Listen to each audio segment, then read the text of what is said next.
ইমাম সাহেব বলে ছোট একটা আছে, এটা বল, ঋণ আদায়ের রাস্তা খুলে যাবে। বলে কি? বলে ইস্তেগফার, আস্তাগফিরুল্লাহাল আযীম, আস্তাগফিরুল্লাহাল আযীম। পড়ার সাথে সাথে গুনাহ থেকে মাফের চিন্তা করে বলতে হবে, আল্লাহ আমি এত ঋণী হয়ে গেছি, হয়তো গুনার শাস্তি শুরু হয়ে গেছে, মাপ চাই, গুনাহ মাপ চাই, মাপ করে দাও। আস্তাগফিরুল্লাহ, আস্তাগফিরুল্লাহ। মদিনার নবী বলেন ইস্তেগফারের এত দাম, আল্লাহ ইস্তেগফারের বরকতে ঋণ আদায়ের রাস্তা খুলে দিবেন। যুবক আর একটা নগদ দেই, নগদ দেন। বলে এখান থেকে হেঁটে বহুদূর যাবি, জঙ্গল পেরিয়ে, ওখানে একজন আল্লাহর বান্দা ধনী মানুষ, তোর মনের ব্যথাটা বললে তোরে অল্প যদি দেয়, বড় লোকের অল্প দান করাটাও এত বেশি রে, গরিবের ঢের হয়ে যায়, ঋণ আদায় হয়ে যাবে, যাও তোমার সংসারও চলার পথ খুলে যাবে। যুবক কষ্ট করে ইমামের কথা মতো হেঁটে হেঁটে অনেক কষ্ট করে ধনী লোকের বাড়ির দরওয়াজায় গিয়া শুনে কান্নার আওয়াজ। কিছুক্ষণ আগে ওই ধনী লোকটার ইন্তেকাল হয়ে গেল, মাথা নষ্ট, কষ্ট করে আসলাম বৃথা হয়ে গেল। যুবক মনের কষ্টে দুর্বল, মাটিতে পড়ে গেল, শুয়ে গেল, ঘুমায় গেল। ঘুমের মধ্যে স্বপ্ন দেখে রে যুবক, বাড়ি যা, তুই যেই বিছানায় ঘুমাও মাটি আছে, মাটি খনন করে দেখবি স্বর্ণ আছে, স্বর্ণটা উঠাইয়া ঋণ আদায় কর, বিক্রি করে সংসার চালা। যুবক ঘুম থেকে উঠে চিন্তায় পড়ে গেল, ও মালিক, স্বপ্ন যদি আসলে সত্যই হয়, আমার মনে কৌতূহল, এই স্বপ্ন যদি একটু বাড়ি বয়ে দেখাইতা, এখানে কষ্ট করে আসার কোনো দরকার হতো না। দিয়া বলেন আল্লাযীনা জাহাদু ফীনা লানাহদিয়ান্নাহুম সুবুলানা। বাচ্চা কান্না না করলে মা যেমন দুধ দেয় না, বান্দা চেষ্টা না করলে বন্ধ দরওয়াজার তালা খুলে না। পয়গম্বর ইউসুফ নবীর জুলাইখা তালাবদ্ধ করে বলে, ও ইউসুফ, মনের আশাটা পূরণ করে দাও। ইউসুফ নবী বললেন অসম্ভব। বলে সম্ভবের গুল্লি মারি, চতুর্পার্শ্বে দেওয়ালে তালা লাগানো। ইউসুফ নবী বলেন আমি নবীর সন্তান, একটা স্পট আমার জীবনে নাই, এমন বেঈমানি করা যাবে না। জুলাইখা এমন ভাবে আটকায় দিল, ইউসুফ নবী চিন্তা করলেন আমার চেষ্টা যখন শেষ হবে, আল্লাহর রহমত নাজিল হবে। কেমনে চেষ্টা করব? বলে দরজায় গিয়ে ধাক্কা লাগানো আমার কাজ, দরজার তালা খুলে দেওয়া আমার আল্লাহর কাজ। ইউসুফ নবী গিয়া দরজায় যখন ধাক্কা দিলেন, দেখে দরজার তালা খুলে গেল, আবার ধাক্কা, তালা খোলা, আবার দরজায় ধাক্কা, তালা খোলা। ইউসুফ নবীও দৌড়ায়, জুলাইখাও দৌড়ায়, দুজন একই দিকে দৌড়ায়। জুলাইখা ইউসুফ নবীর জামা ধরে টান দিলেন, ছিঁড়ে গেল। নিচে নেমে দেখে জুলাইখার স্বামী দাঁড়ানো, মিশরের প্রধানমন্ত্রী আজিজ মিশর। কিরে ইউসুফ? চুপ। জুলাইখা। ইউসুফ নবী ভাবলেন জুলাইখারে বাঁচায় দেয়, যেহেতু অপরাধ হয়নি। কিন্তু মহিলার গলায় বুদ্ধি এসে গেল, ফট করে বলে ফেলল। ইউসুফ নবীর পেঁচে ফেলাবার জন্য মিথ্যার আশ্রয় নিল, এমন একটা অপবাদ জোড়ায় দিল। ইউসুফ নবী বললেন অসম্ভব, আমি আল্লাহর শপথ করে বলি আমার গায়ে এখনো কোনো স্পট লাগেনি। বলে সাক্ষী? বলে এই গ্রামের সাক্ষী। বলে তারপর আল্লাহ ব্যবস্থা করে দিলেন। বংশের এক মহিলা শিশু বাচ্চা নিয়ে দৌড়ায়, বলে ওই মহিলার কোলের বাচ্চা আমি ইউসুফের পক্ষে সাক্ষী দিবে আমি মিথ্যা নাকি সত্যবাদী। জুলাইখার স্বামী বলে বাচ্চা কথা বলতে পারিনি। বলে প্রশ্ন করো, দেখবা পারে কিনা কুদরত আমার আল্লাহর। যখন জিজ্ঞাসা করলো, বাচ্চার জবান খুলে গেল। বাচ্চা যদি বলে দেয় ইউসুফ নির্দোষ, দুনিয়াদার হয়তো সন্দেহ করবে। বাচ্চাটা ইউসুফ দোষী নাকি নির্দোষী কিছুই বলে না। একটা স্কেল দিয়ে দিয়ে কয়, দেখো, মাপ দিয়ে দেখো। স্কেল হলো ইউসুফ নবীর গায়ের জামা। ইউসুফ নবীর গায়ের জামাটা যদি পেছন দিক দিয়ে ছিদ্র থাকে, বসবেন জুলাইখা দোষী। যদি দেখেন সামন দিক থেকে ছিদ্র, মনে করবেন ইউসুফ দোষী। জুলাইখার স্বামী তাকায় দেখে জামাটা পেছন দিক দিয়ে ছেঁড়া। বলে ইন্না কাইদিকুন্না আযীম, এই জুলাইখা, তোদের চক্রান্ত বড় খারাপ। ইউসুফ আরিজান হাজা, ওই ইউসুফ এই বিষয়ে কারো কাছে কিছু বলবা না, না বললে কি হবে? সিসি ক্যামেরায় বাস্ট হয়ে গেছে। শহরের সব মন্ত্রী সাহেবের মেয়েরা, বিবিরা বলতেছে জুলাইখা প্রধানমন্ত্রী তার স্ত্রী কাজের সন্তানের সাথে এমন আচরণ করেছে। লম্বা ইতিহাস কোরআনে হাকিমে সূরা ইউসুফে আল্লাহ বর্ণনা করেছেন। ও বান্দা, চেষ্টা করা তোমার কাজ। হাজী সাহেব, ছেলের বয়স কত? বলে 30। নামাজ পড়েনি? বলে না না না। কেন চেষ্টা করেন না? একা বহু করছি, পারি না। বহু করছি। হাজী সাহেব, আপনি কি চেষ্টা করছেন আমার একটু বলেন তো। দুনিয়াতে বাচ্চাটা আসার আগে আপনার স্ত্রী নামাজ পড়ছিনি? বলে পড়েনি। টেলিভিশন দেখছিনি? বলে কামাই নাই। কথা বল না। আহা, খাজা মঈনুদ্দিন চিশতির নাম শুনছেন? কথা বলেন না কেন? খাজা মঈনুদ্দিন চিশতি বলেন, ভারতবর্ষে আমি কালেমার দাওয়াত দিলাম। আমি মঈনুদ্দিনের কালেমার দাওয়াতে ৭৬ লক্ষ হিন্দু কালেমা পড়েছে। আরো আস্তে করে বলেন, কয় হাজার? ৭৬ লক্ষ। খাজা মঈনুদ্দিন খুশি। মা কয় তো খুশি কেন? বলে ৭৬ লক্ষ মুসলমান হয়েছে হিন্দু। মা বলে এটা তো আমার কামাই, তোর কি? মা কি করেছ? বলে সন্তান, আমি তোরে গর্বে নিয়ে কোনোদিন ঘুমাই নাই, তাহাজ্জুদের মুসাল্লায় কান্না করেছি। শুধু তাই না, ও মঈনুদ্দিন, তুই দুনিয়াতে আসার পরে আমি মায়ের বুকের দুগ্ধ তুই যতদিন পান করেছো, আল্লাহর কসম একটা ফোঁটা দুধও তোর মুখে বিনা ওযুতে দেই নাই। একটা মিনিট চিন্তা করেন তো, এটা কিভাবে সম্ভব? এর ছেলে আনোয়ার শাহ কাশ্মীরি হবে না? আর তুমি বাচ্চা গর্ভে নিয়ে অল টাইম স্বামীর সাথে ঝগড়া, এলাকার সাথে ঝগড়া, মোবাইল নিয়ে ব্যস্ত, গান বাজনায় লিপ্ত। তোমার ছেলে বুঝি আনোয়ার শাহ কাশ্মীরি হবে? এসে আনোয়ার শাহ কাশ্মীরি ভারতবর্ষে যার পরিচিত হলো, সে জিন্দা লাইব্রেরি। একটা কথা একবার শুনলে 40 বছরে ভুলতেন না। আর খালি ফু দেন হুজুর, ফু ফু ফু, ভুললে যায়, ভুললে যায়। মোবাইল দাও। খোদার কসম, লেখাপড়ার ছাত্রদের জন্য মোবাইল ব্যবহার করা হারাম। ওর লেখাপড়া শেষ, চরিত্র শেষ, ওর আখলাক শেষ, সব শেষ। চোখের পাওয়ার শেষ, কিডনি শেষ, হার্ট শেষ, ব্রেন শেষ। তথ্যগুলো কোন সায়েন্সের ডাক্তার থেকে নিয়ে আমাকে টেলিফোন কর, যদি আমি মিথ্যা বলি তোর বিচার মেনে নিতে বাধ্য।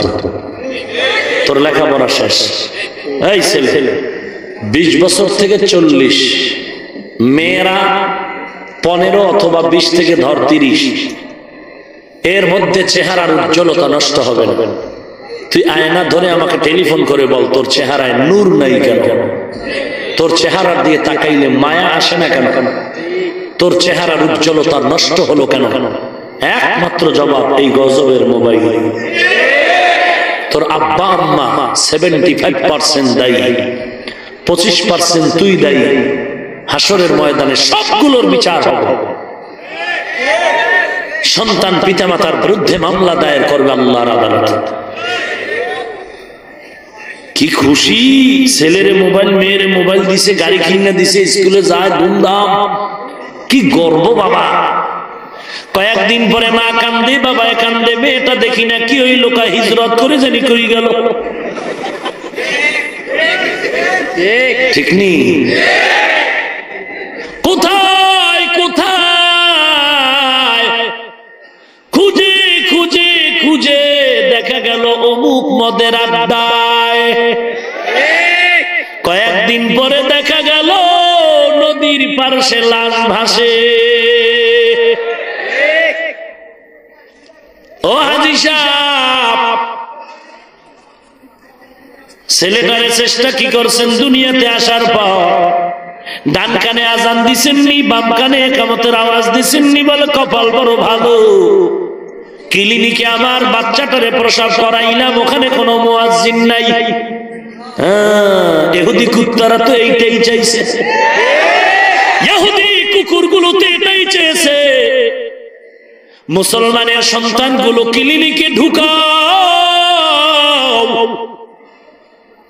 এখানে বহু শিক্ষিত মানুষ আছেন, বেয়াদবি মাপ চাই। 100 জন ডাক্তার মহিলা নাই, 100 মধ্যে একজনও পাওয়া কষ্ট যাদের বাচ্চা সিজারে হয়। আর আমগো 100 পাবলিকের বাচ্চা 100ই সিজার। আমি একদিন ঢাকা বইছি, কারণ কি? তো টাকা লাগলে আলাদা দেবো, নরমালে বাচ্চা দাও, সিজার কেন? কথা নাই সিজার। মহিলারে ঢুকাইয়ে এমন ভয় দিছে যে ওকে আমি মরি মরি, বিদায় দাও। স্বামী কি করবে? তো তোমরা যে ডাক্তার মহিলা, তোমগো বাচ্চা নরমাল হয় কেন? আমরা আলাদা ব্যবস্থা কি, কচু খাও, তোমরা আলাদা ব্যবস্থা কচু খাও। এখানে বহু বিবেকবান মানুষ বসে আছে, বেয়াদবি ক্ষমা চাই। 100 ডাক্তার মহিলার বাচ্চা নরমালে হলে আমার 100 পাবলিকের বাচ্চা নরমাল, পুরাটা না হোক, কিছু কম হোক, কিন্তু লাইন দিয়ে সিজার হচ্ছে। দুইটা সমস্যা। ইহুদি কুত্তা পরিকল্পনা ছিল 100 বছর আগে যে মুসলমানের সন্তান কমাও, একদিকে বড়ি খাওয়া, অপর দিক দিয়ে সিজার নিয়ে বাচ্চার ধারণ ক্ষমতা কমায় নেয়। কারণ ওরা হাদিস পড়ে দেখছে, মুসলমানের নবীর হাদিস, যেই বংশে বাচ্চা বেশি ওখানের মাইয়া বিয়া কর, মদিনার নবী উম্মত বেশি নিয়ে গর্ব করবে। ইহুদি কুত্তারা বলছে বাচ্চা বাড়াতে দেওয়া যাবে না। এই যে বড়ি টড়ি বানাইছে জন্ম নিয়ন্ত্রণের, একটা ইহুদি কুত্তাও বড়ি খায় না। সবগুলো মুসলমানের জন্য, মুসলমান সন্তান বন্ধ করার জন্য খোদার কুদরত জারি হয়ে গেছে। যেই দিন ইহুদি কুত্তারা সন্তান বন্ধের ইনজেকশন জারি করেছে, ওই দিন আল্লাহর কুদরত জারি হয়েছে। একাত্রে মায়ের গর্ভ থেকে 2, 3, 4, 5, 7টা। وَمَكَرُوا وَمَكَرَ اللَّهُ وَاللَّهُ خَيْرُ الْمَاكِرِينَ।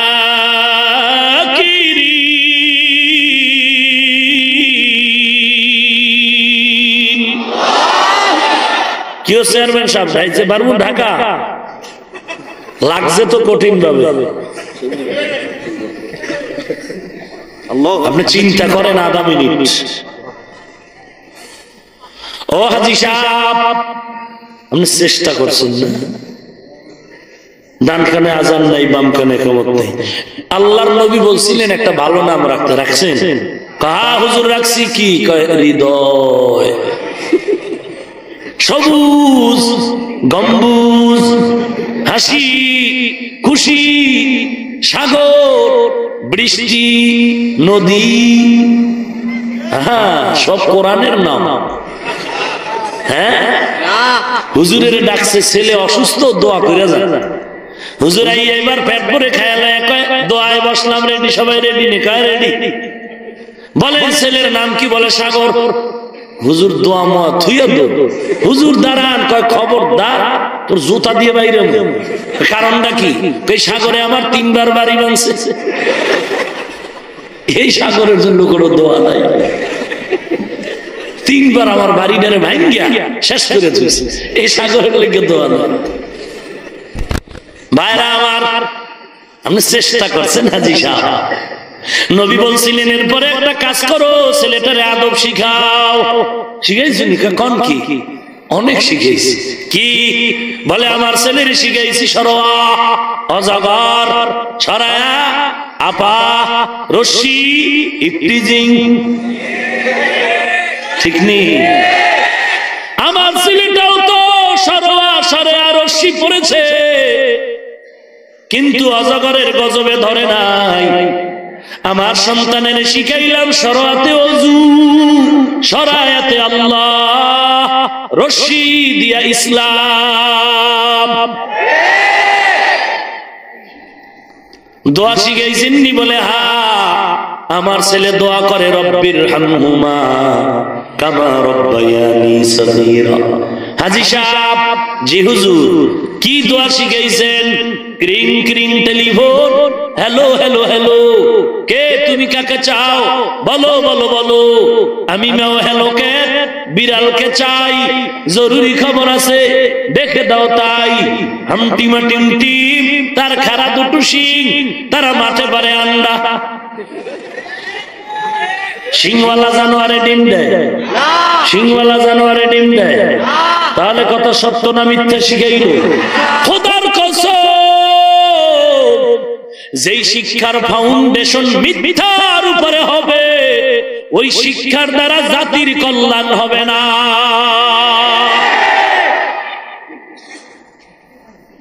আপনি চেষ্টা করছেন, এরপর নিয়ত করছেন বিয়া করাইবেন একটা ডানা কাটা পড়ি, বিদেশের ভিসা রেডি নি, ছেলেকে আব্বা লাগবে না, কথা কম, যা কর আমি কম। শ্বশুর বাড়ির পায়খানা না খাইলে কপালে শান্তি নাই। এরে যুবক, যদি পায়খানা খাওয়ার লোভী থাকে, বিয়ার এক সপ্তাহ আগে হাত দুইটা কাটতে ফেলাবি। তুই কাপুরুষ, তুই ইতর, তুই ডাকাত, তুই চোর, তুই বদমাইশ, তুই স্বাধীনতার দুশ্মন, তুই নারীর দুশ্মন। আর যদি কোন আমি জিদ্দি পুরুষ, এখন থেকে দুই হাতের বাহুবল দিয়ে একটা চিৎকার করে স্লোগান দিবি, শ্বশুরের গোষ্ঠী আমি কামাই করব, বউ খাবে, তোরাও খাবি। আমি জিদ্দি পুরুষ, হাত যতদিন আছে ততদিন আমার কামাই অন্যে খাবে, আমি কারো কাছে ভিক্ষার ঝুলি নিয়ে যাব না। যারা যৌতুকের বলিতে কত মায়ের বোনের জীবন চলে গেল, এরা আবার যদি নারীর ইসলাম সম্মান দেয়নি, আমি বরিশালের ভাষায় বলে গেলাম, তোরা লুচ্চা।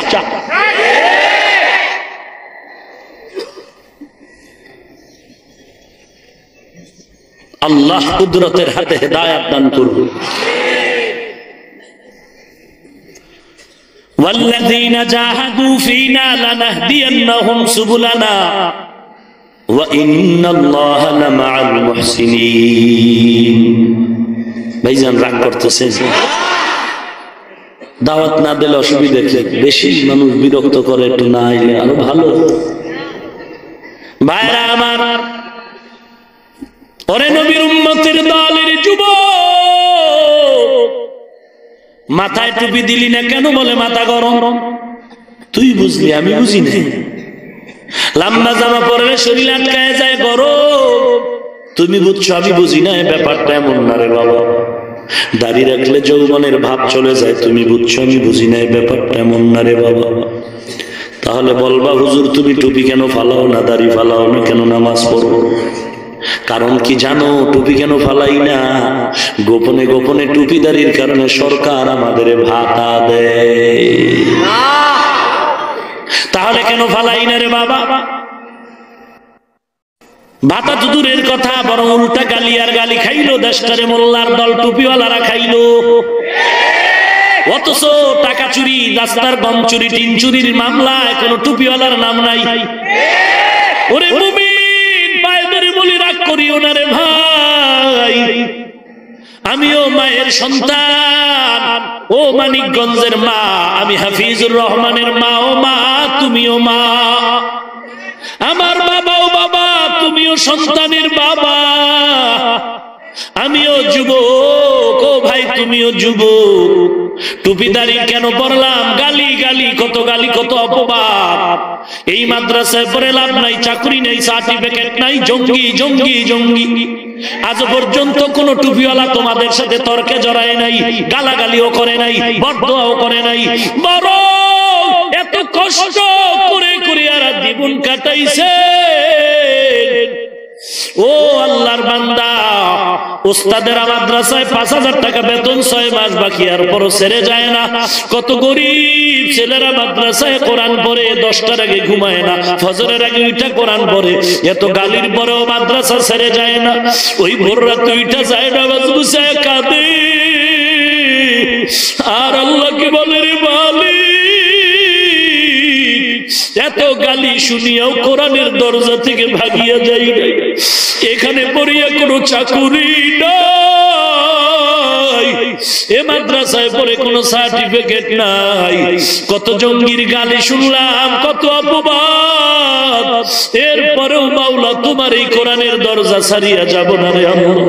ও আল্লাহ, কত কষ্ট করে জীবন চালাই, মাঝে মাঝে তরকারি নাই, ছাত্ররা না খাইয়া বড় বিতৃষ্ণা, বড় বিপাকে পড়ে যায়, খানাও নাই। সবাই নিয়ে কান্না করে আল্লাহর কাছে বল, ছাত্ররাও কাঁদে, আল্লাহ খানা নাই, ব্যবস্থা করে দাও। কত গরিব মাদ্রাসায় পড়ে, একটা শীতের কম্বল নাই, লাভ নাই। ওরে অনেক গরিব মাদ্রাসায় পড়ে, একটা খাতাও নাই। ওরে কত গরিব, মা নাই, বাবা নাই। আজকে তুমি ছেলের জন্য 5-10 সেট জামা লাগাইলা, লাগে না তারপরও কিনলা, অথচ পাশের গরিবের খবর নিলা না। অথচ এই ছেলেগুলো কোরআন পড়ে রাত দিন, কোনো কাজ নাই। চিনিয়ার না চেনে মুরব্বি দেখলে আগে সালাম, জোতা 2টা সোজা করে দেয়, এরপরও গালি দিছো। এরা গালির জবাব না দিয়া হেদায়েতের দোয়া করেছে।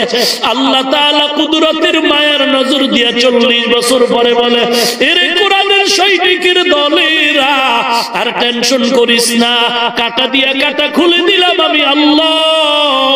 যারা তোদের গালি দেয় জঙ্গি জঙ্গি বলে, আজকে তাকায় দেখ, সরকার থেকে প্রশাসন থেকে চিৎকারের আওয়াজ। এরা এখন চিল্লায় বলে মাদ্রাসায় জঙ্গি নাই, জঙ্গি নাই, জঙ্গি নাই। বরং মাদ্রাসাই হলো আদর্শ মানুষ গড়ার ফ্যাক্টরি।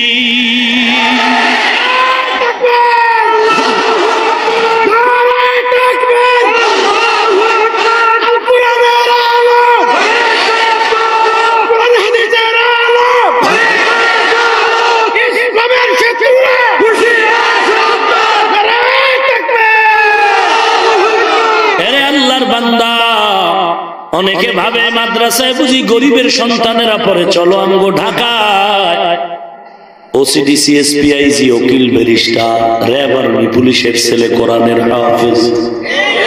আসো আসো আমগো ঢাকাতে দেখো কি ব্যাপার। ডিসি সাহেব কিসের অভাবে ছেলেটারে কোরআন শিখাইলেন? বলে না না, কয়েক মাস আগে আমার বাবার ইন্তেকাল হয়ে গেল। জানাজা পড়াইলো, বাইরের এক আলেম আইনা পড়াইলাম, ছাত্রটাইকে দোয়া করাইলাম। আমার মনে বড় দুঃখ, আমি একবারও গিয়া বাবার কবরে কোরআন পড়তে পারি। মনটা বড় অতৃপ্তিকর হয়ে গেল। দুনিয়ার লাইনে ক্ষমতা, টাকা পয়সা, বাড়ি গাড়ি সব পাইছি, বাসবাগানে যাওয়ার পরে কিছুই কামাই করতে পারি না। নিয়ত পাল্টায় ছেলেটারে কোরআন পড়াইতেছে। আমার দৃঢ় বিশ্বাস, আমি যদি মরেও যাই, ছেলে আমার জানাজার ইমাম হবে, এটাই আমার জীবনের বড় পাওনা। এবং কবরে যাওয়ার পরে আমার ছেলেটা গিয়া জানাজা পড়ায় যাবে, আমার কবরে গিয়া লাশটা রাখবে এবং কোরআন পড়ে দোয়া করবে। এরে যুবক, আল্লাহর গোলাম, আমি বলি না তুই স্কুল ছেড়ে মাদ্রাসায় যা, চাকরি ছেড়ে দে, একবারও বলি না। বরং আমি বলবো তুমি স্কুলে পড়ো, কলেজে পড়ো, ভার্সিটিতে পড়ো, চাকরি করো, ব্যবসা করো। তোমার কাছে আমার একটাই অনুরোধ, পাও দুটো আগায় দিলে আমি পায়ে হাত দিয়েও বলে যাই, নবীরে কাঁদাইও না। তোমার মতো যুবক দাড়িওয়ালা নামাজি স্কুলে পড়ে, কলেজে পড়ে, মিথ্যা বলিস না, আছে না নাই? তোমার মতো যুবক দাড়িওয়ালা নামাজি র্যাব, আর্মি, পুলিশ, বিডিআর আছে না নাই? কোটি টাকার মালিক 1 টাকাও হারাম খায় না নাই? ও আল্লাহর বান্দা, তুমি কেন পারবা না? আমার মন বলে তোমার কপাল পুড়ে গেছে, তওবা না করলে পোড়া কপালে জোড়া লাগবে না। অতএব অনুরোধ করে বলছি, মা বাবার খেদমত করো, তওবা করো, লেখাপড়া যাই করো, কোরআন শিখো, আল্লাহওয়ালার বন্ধু হয়ে যাও। দেশের বিরুদ্ধে ষড়যন্ত্র করো না, জাতির বিরুদ্ধে ষড়যন্ত্র করো না। আদব রক্ষা করে নামাজ পড়ো, কারণ গুনাহগারের জন্য জাহান্নাম। কোরআনের আয়াত একটা মিথ্যা আজ পর্যন্ত কেউ বের করতে পারে নাই। কোরআন সত্য, তোমার অন্তর যদি বলে গুনাহ নিয়ে কবরে গেলে কবরে আযাব হবে, তাও সত্য। এই চিন্তা করি, এই তো টুপি সারি না, দাড়ি সারি না, যাই কিছু হয়ে যাক না কেন, কোটি টাকার লোভানক দৃষ্টিতেও আল্লাহ ফালাবেন না, জীবন যাবে, গলা কাটা যাবে। দাড়ি কাটবো না, নামাজ ছাড়বো না, কারণ জাহান্নামের আযাব বড় কঠিন। অতএব সবার কপালে হেদায়েত আসবে না, সবাই জান্নাত পাবে না। আল্লাহ যাকে কবুল করবেন সেই হেদায়েতের দরজা দিয়ে ঢুকতে পারবে। যার কপাল ভালো সে বান্দা ওমরের মতো তরবারি নিয়ে এসেও কালেমা পড়ে যাবে। আর যার কপালটা পুরাই খারাপ, নবীজির বরকতি চেহারা দেখে 13টা বছর বয়ান শুনিয়া আবু জাহাল কালেমা পড়ে নেই। অতএব যাদের কপাল ভালো তারা তওবা করে নিবে, আর নামাজ ছাড়বো না, আর ছেলেটারে কোরআন পড়ানো ছাড়া রাখবো না। আর যার কপাল খারাপ ও নিজেও তওবা করবে না, বরং কালকে রাস্তায় রাস্তায় আমি হাফিজুর রহমানের বদনাম বলা শুরু করবে। এরে নবীর উম্মতের দল, আল্লাহর দরবারে তওবা করো। ও পর্দার আড়ালের মা, স্বামীর খেদমত করো, মাল হেফাজত করো, সন্তানগুলো আদর্শওয়ালা বানায় যাও। আল্লাহর কাছে যদি তওবার নিয়তে মুনাফিকি না থাকে, খাঁটি তওবার নিয়তে দুটো হাত আল্লাহকে দেখায় দাও। আয় আল্লাহ সবার হাত আপনি কবুল করে নেন, দাড়িওয়ালা নামাজি নবীর আশিক বানায় দেন, ঈমান ও আমল মজবুত করে নেন। আয় আল্লাহ খাঁটি ওলিদের বন্ধু বানায় দেন, সহিভাবে কোরআন পড়ার তৌফিক দান করেন। আয় আল্লাহ দেশ ও জাতির বিরুদ্ধে ষড়যন্ত্র থেকে হেফাজত করেন। আয় আল্লাহ সবার দিলের রিয়া হাসাদ কিবির দূর করে ইখলাস দান করেন। 5 ওয়াক্ত নামাজি বানিয়ে দেন, মা বাবার খেদমতের জন্য কবুল করে নেন। আমাদের তওবা কবুল করে নেন, তওবার উপরে মজবুত হয়ে চলার তৌফিক দান করেন। আমিন। আলহামদুলিল্লাহি রাব্বিল আলামিন, ওয়াসসালাতু ওয়াসসালামু আলা সাইয়্যিদিল আমবিয়া ওয়াল মুরসালিন ওয়া আলা আলিহি ওয়া আসহাবিহি আজমাইন। يا أرحم الراحمين يا أرحم الراحمين يا أرحم الراحمين اللهم اجعلني من المستجابين للدعوات اللهم اجعلني من المستجابين للدعوات اللهم اجعلني من المستجابين للدعوات